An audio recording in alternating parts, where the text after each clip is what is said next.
be convincing to you.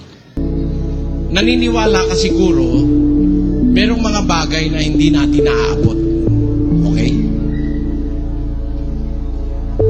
Kahit ang lahat ng tao magkasama-sama, there are things which are unfathomable, which no human being can understand.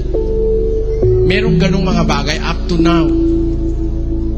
The exact measurement of the universe is up to now not known to man. Actually, the remotest object that was seen by the Hubble Space Telescope is something like 13.8 billion light years away. Napakalayo na nun. Mahirap nang isipin yun eh. 13.8 billion light years is something na hindi na kaya ng... Miski nga ang computer natin, hindi na kaya yun siguro eh. Kung ilang zero ang gagamitin mo ron eh. Kaya hanggang ngayon, meron pa mga things not known to man. At ang isa sa mga bagay na hindi natin makukuha, yung pinanggalingan ng Diyos. Although I believe na mayroon Diyos with all my heart, and I'm going to prove that, pero hindi natin masasabi kung saan ang galing ang Diyos. Kasi ang binabatayan namin, yung Biblia. Ang sabi ng Biblia, ganito eh. Sa 90 ng awit, ganito sinasabi sa dos.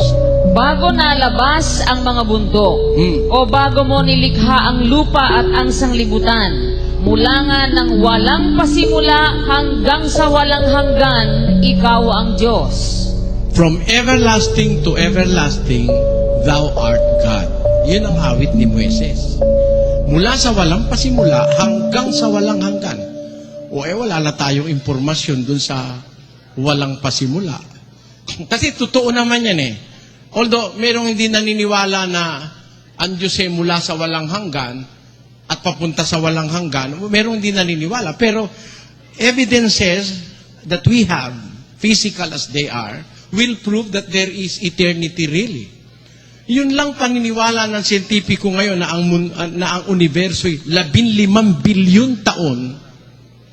15 billion years is not joke. Napakahaba nun. Nung nakalipas na yun. At meron pang hinaharap.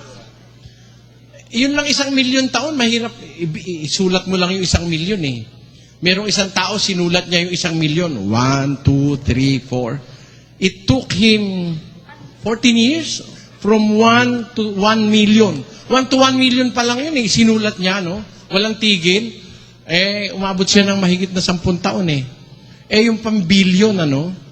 Tapos ang universo raw, 15 billion taon. Kung titignan mo sa mga elements that are existing in the universe now, the elements suggest that they have existed for the last 15 billion years. Paano natin ngayon yung kukunin yung umpisa ng 15 billion? Yung palang universe natin, di na alam natin kung kailan nag-umpisa talaga eksakto eh. Yung pang gumawa ng universe ang malaman natin. Imposible. Kaya sabi sa Biblia, ang nagsasalita nito si Moises, nakausap niya yung anghel.